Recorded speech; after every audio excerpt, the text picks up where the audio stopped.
Rwanda yabayemo tugomba kwishakamo uburyo n'ibisubizo byanze bikunze cyane cyane ariko mvuga u Rwanda nirwo ndimo nirwo mbamo umunyarwanda hari abandi bishobora kuba bidafite icyo bibwiye bashobora kubaho batyo bati twibereho uko twabayeho nyine uko turiho birashoboka nta handi ntabwo nibwira ko ariko twabivuga hano mu Rwanda rwacu n'amateka yacu icyo tuvuga ni ukuvuga ngo twagize amateka mabi pe mabi ariko nakubinyura iruhande ariko se nibyo dukwiriye nibyo abanyarwanda bashakaga nibyo niba n'ab'icyo gihe ariko babishakaga twebwe ubu dufite inshingano yo kuvuga ngo ya amateka ni ayacu ariko siko twari dukwiriye kuba tumeze siko twari dukwiye kuba twarabaye ni nacyo kwibohora bivuze abanyarwanda kuba twarabohotse twaribohoye ibituranga nta pfunwe bidutera niko bikwiriye kuba bimeze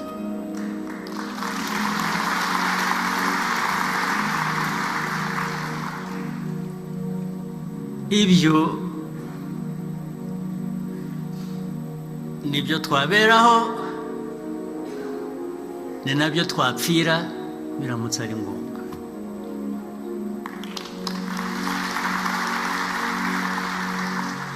umuntu aberaho icyo yemera kigeze kuri uru rwego cyangwa se wanagipfira niho u Rwanda rugeze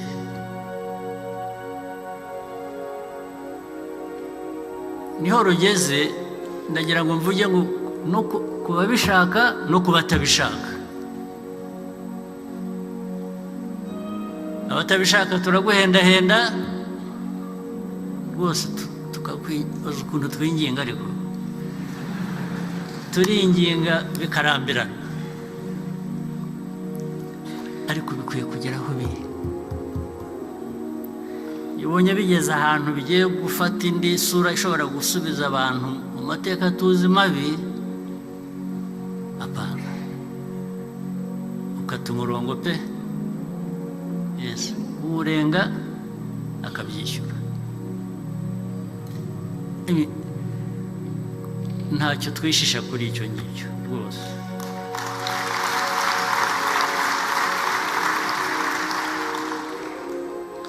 ariko guhendahenda mvuga niko kwavuyemo gufataga n'umuntu wamaze abantu abishaka abyivuga ndetse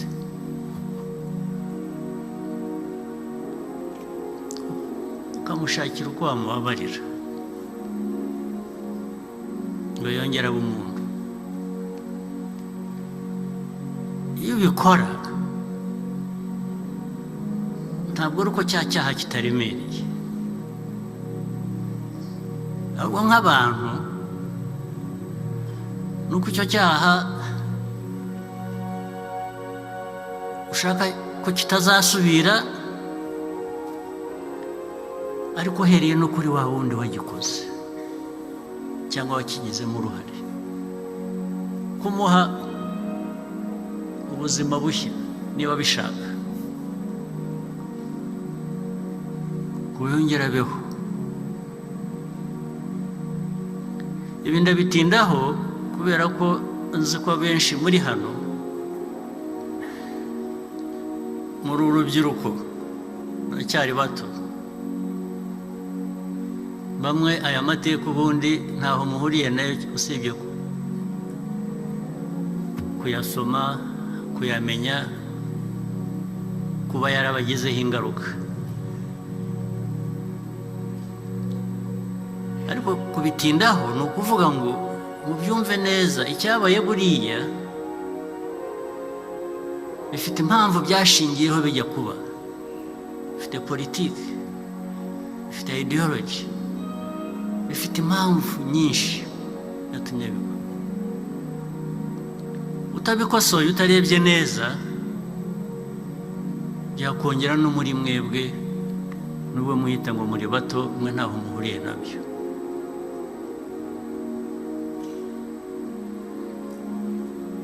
Kureraga nicyo bivuze. Abatoya ko mukura, ibyo mukuriyemo n'abo mukuriyemo bafite uko batuma mutekereza cyangwa se uko mukora ibyo mukora ya buri munsi. Aya mateka yabaye mu gihugu cyacu ntabwo ari accident, ntabwo ari impanuka yabaye, oya, ni politike mbi, ni uburere bubi, ibikorwa bibi bigakorwa, ndetse umuntu agashimirwa ko yakoze ibikorwa bibi, cyangwa se bikageraho byumvikana ko nta n'icyo bitwaye, ubwo bikaba umuco. Nta accident yabaye.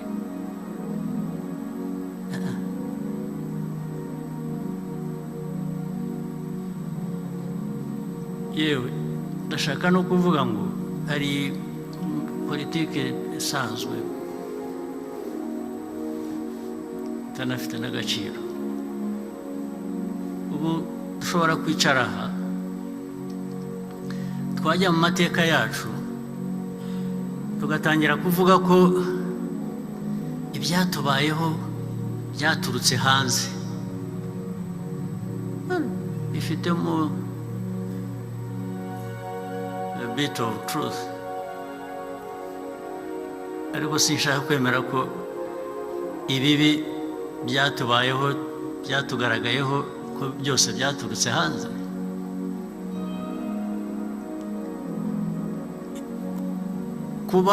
Kubyemera se twebwe nk'Abanyarwanda,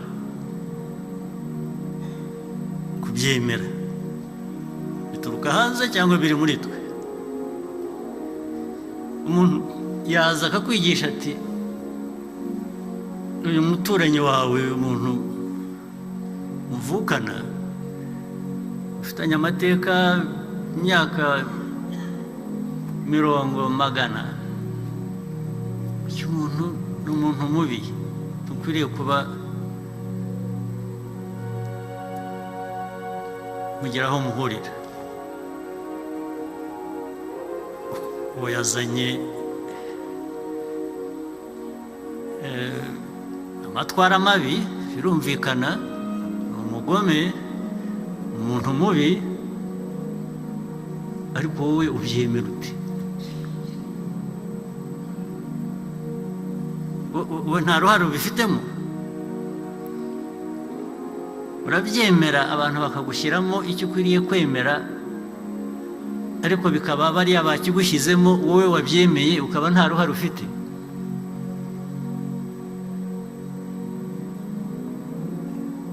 byaba bivuze ikizi keretse kwihamya ibyo n'ubundi abo hanze rimwe na rimwe tuvuga ko abantu ndarwana no kuvuga ngo abantu nkamwe ntishyizemo kuko ntabwo ariko nemera ntabwo nabijya mu gihe ariko reka ngira ngo mvuge wenda ibintu bizima ntishyize iruhande ubu koko tuzemera ko twebwe abirabura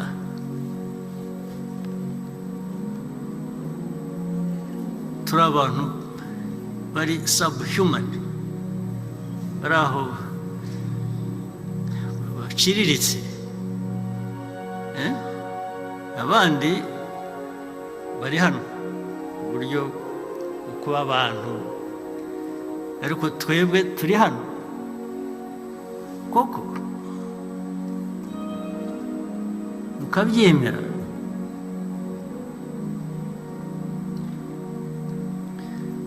kubyemera ntabwo ari ukuvuga ngo yego nibyo ntabwo azakubaza yes or no ngo uvuge ngo yes kubyemera niyo waba wavuze no ariko ukora ibintu nk'ibyakozwe kugira ngo tube twarisanze mu mateka yacu ameze atya kuvuga ngo uba wabyemeye waba wigize ubusa kuvuga ngo warigize ubusa warangiza ukabitangira n'ubuhamya proof evidence utanga ni ukora nk'ibyo abantu bakoze cyangwa ukabishakira ibisobanuro bindi bitari uko bitari bikwiye kubaho. There are no two ways about it. Nta politics bindi ibaho ijyaho ibi. In the end, politics nzima, ideology nzima iguha ibintu bizima. Ibibi nabyo biva mu bindi bibi. Nta bundi buhamya ushaka ukeneye.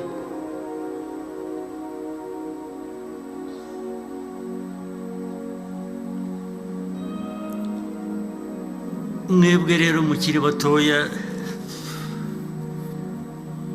mujya hariya hanze mukajya kwiga mukajya hose ndetse ubundi ku buryo busanzwe ugasanga uko mukora ibyo mukora ni kwiga mu mashuri ntacyo babarusha ariko wataha ugataha wamize ibintu bimwe bunguri bikuvana kuba icyo uri cyo bishaka kukugira icyaho uvuye byaba ari bibi hari indwara numva sinzi tutazabonera umuti vuba sinzi mu mutwe ukumva utari wowe ukumva ushaka kuba undi ushaka kuba undi muntu ushaka gushakira iki kuba we ngo bigende gute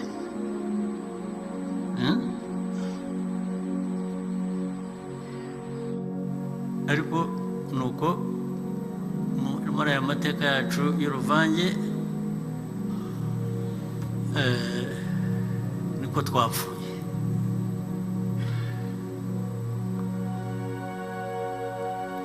ndetse ugategereza ko umuntu aza kukubwira ngo iki ni kibi avuye hanze nawe uti ni kibi ukagera ko ucyemera ko ari kibi kandi ntubone ko mu by'ukuri indirectly muri icyo kibi harimo wowe, we ntarimo, harimo wowe, harimo kukuvanamo icyo uri cyo nawe ukacyemera.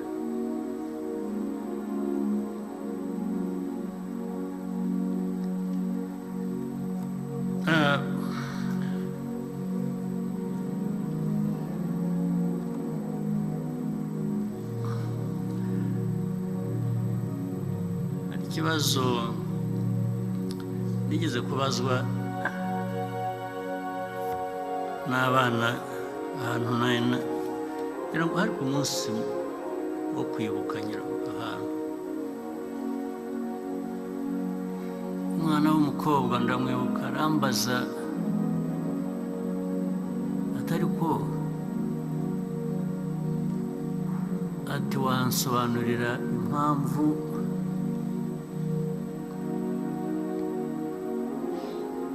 ari twe muhora mushyiraho umugogoro, umuzigo ukikoreraho aya mateka, udusaba to forgive, to forget, ndetse bamwe ati mwirwa mutoza ati kuki. Byarantunguye, ntabwo nari natekereje, ashakisha icyo musubiza, ndamubwira nti impamvu ni imwe ushobora gutekereza vuba, ibindi nzaba mbigusubiza mu mwanya wo kubitekereza. Impamvu ni uko ari wowe ufite icyo utanga.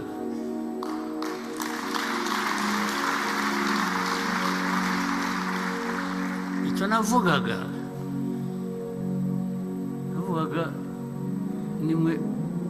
nimwe mwababarira. Nabaza se undi tujya kubisaba ninde, tubisabe ndi ngo ababarire, kandi kubabarira ko ari ngombwa kugira ngo birahenze, bifite uburemere. Kubwira umuntu watakaje umuryango we wose usigaye ari umwe, ukamubwira ngo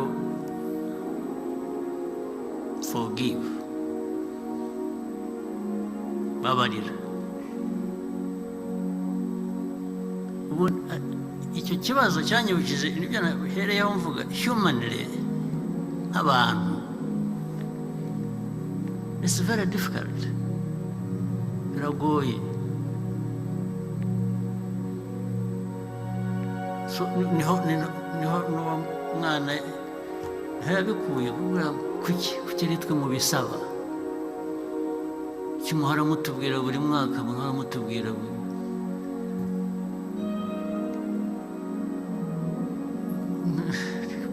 nkaho namubwiraga none se mbisabe ndi, kandi ko ari ngombwa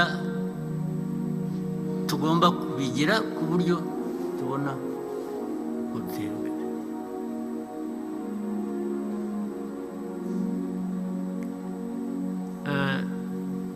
Ibyo navugaga humanly possible, uvuga ngo therefore as humans dufite aho tugarukira mu bushobozi, ibindi no gushakisha uburyo. Mu ntambara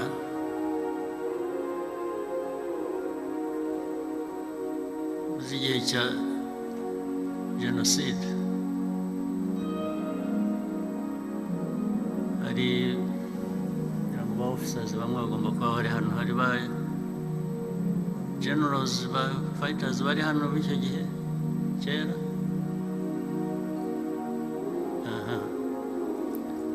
Bariya mu ntambara iriho na jenoside iriho iba, bigeze kubivuga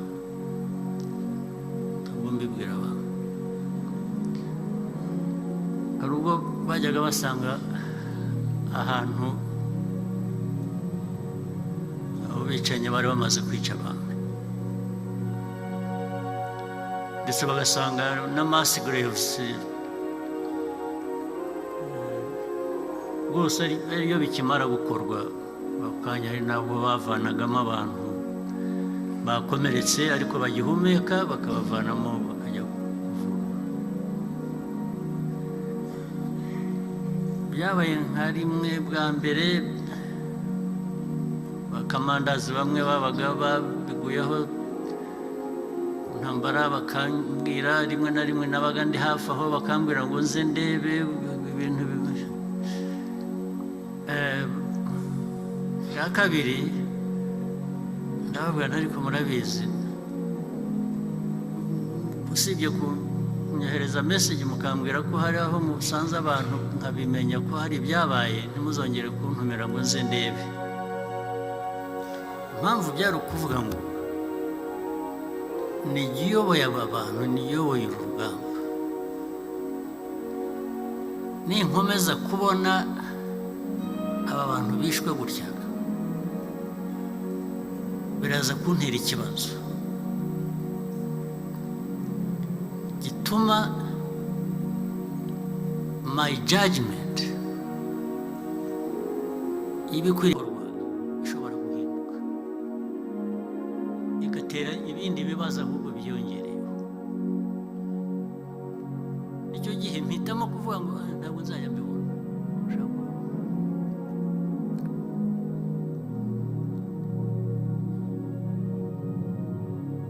Rero ndengaho nishyira no mu mwanya w'uwabibonye cyangwa uwabikorewe. Uwabikorewe wendaga akabaho cyangwa uwabibonye bikorerwa be wenda agasigara we. Umuntu yaba afite umutima umeze ute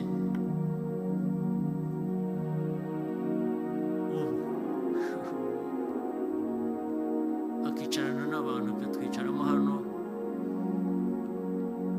nubwo muri aba bantu haba hatarimo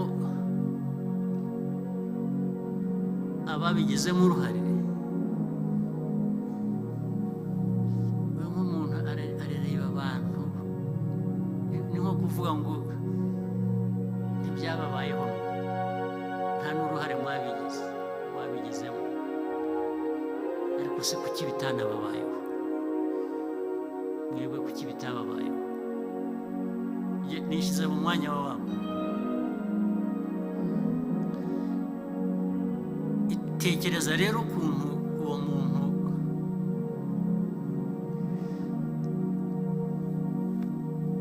mu buzima bwe busanzwe n'ukuntu abaho mu bandi uko aba ameze n'ingaruka byamugizeho. Icyo gihe nyine ni ugushakisha uburyo agaruka akaba umuntu muri twe, ariko ntabwo yagaruka akaba umuntu muri twe natwe ubwacu tutarahindutse. None se twebwe uko twari tumeze icyo gihe niba ariko tukimeze n'ubu, ndetse rimwe bikavamo kongera gusubira muri ayo mateka, abantu bashobora kuba bagana hehe? Abantu baba bagana hehe?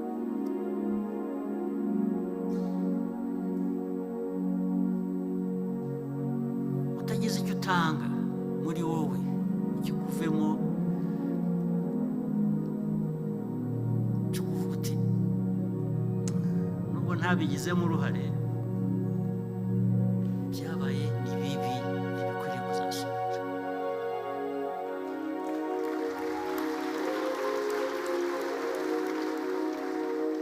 Cyangwa se nabigizemo uruhare ariko nkawe amahirwe yandi y'ubuzima sinabisubira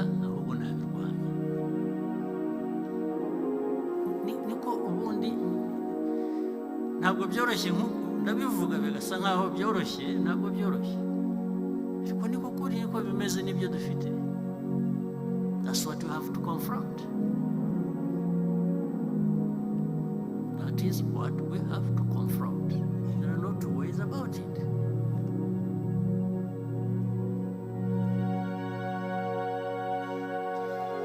Abandi rero kuba bajyaho bakigira uruhande, bakajya uruhande bakigira intakoreka, njyewe muramvuga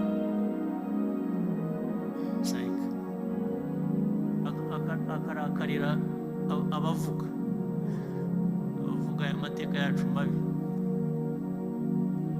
Rero yabakubwiye ati wabigizemo uruhare, utaranabigizemo n'uruhare, kuri we hari ikiremereye kurusha wowe ikikuriho. Wowe icyo ukwiriye kubukora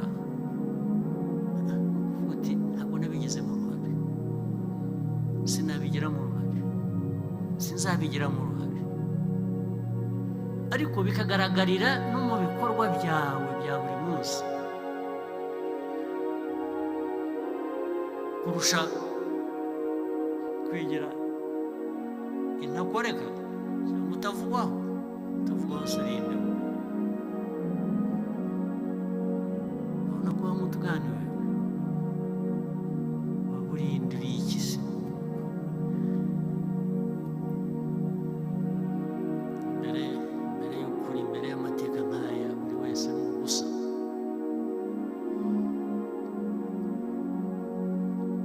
Usibye politiki twashyize imbere kandi twemera kandi yubaka,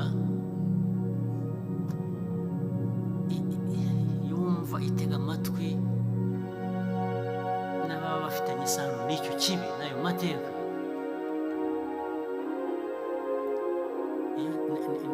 Ni amahirwe, opportunity, ni chance yo kugira ngo umuntu abe yahinduka, abe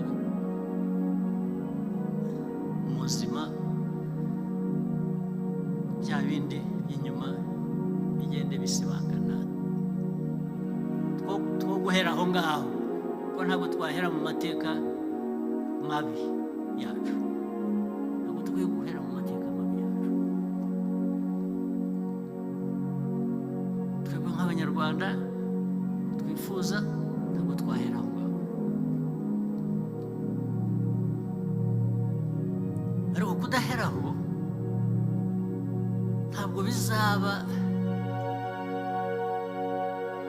inshingano y'abo barokotse, ngo abacecetse batavuze cyangwa batagize icyo bakora, cyangwa bakomeze bari aho bababere. Umwere mu Rwanda ni nde se? Umwere, even in silence, ntabwo ari umwere.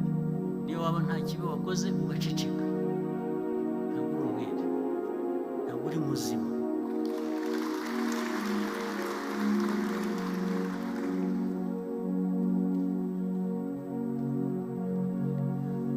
No mu buzima busanzwe, kuba utakoze ikibi ariko ukareba ukora ikibi bigasa nkaho ntacyo bigutwaye,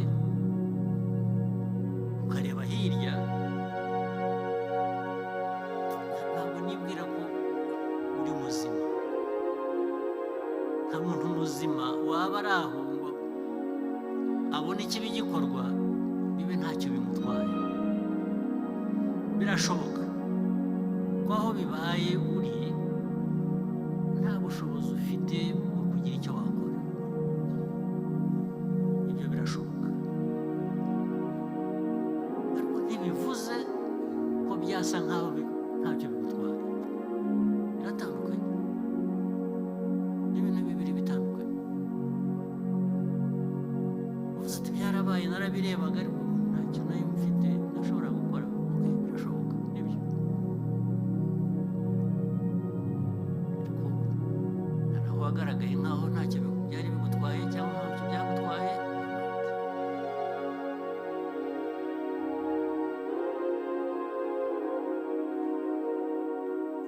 erega no muri ubu buzima bwa buri munsi tubamo ku kazi, mwese aho muri ku kazi, bitari n'iby'aya mateka akomeye, uri ku kazi ukabona ikibi gikorwa ukumva ntacyo kigutwaye, ntabwo uri muzima,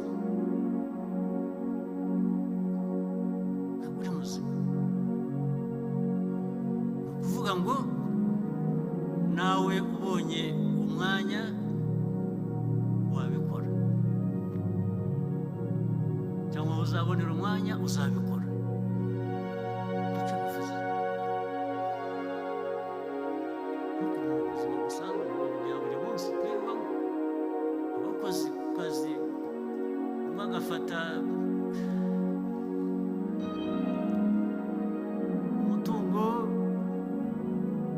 yajyaga gukoreshwa kugira ngo bifashe abanyarwanda, bifashe akabyitwarira akabigira ibye, ukabimenya ugaceceka ukabyihorera,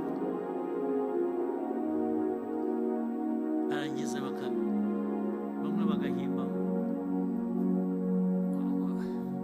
yaratinye. Batinya ikizi ko wakoze ishyano, ukwiye kuba utinya ibyo, ukwiye kuba utinya guceceka ahubwo ibyo ngibyo. Nicyo wambwira ngo waratinya nkakwemerera.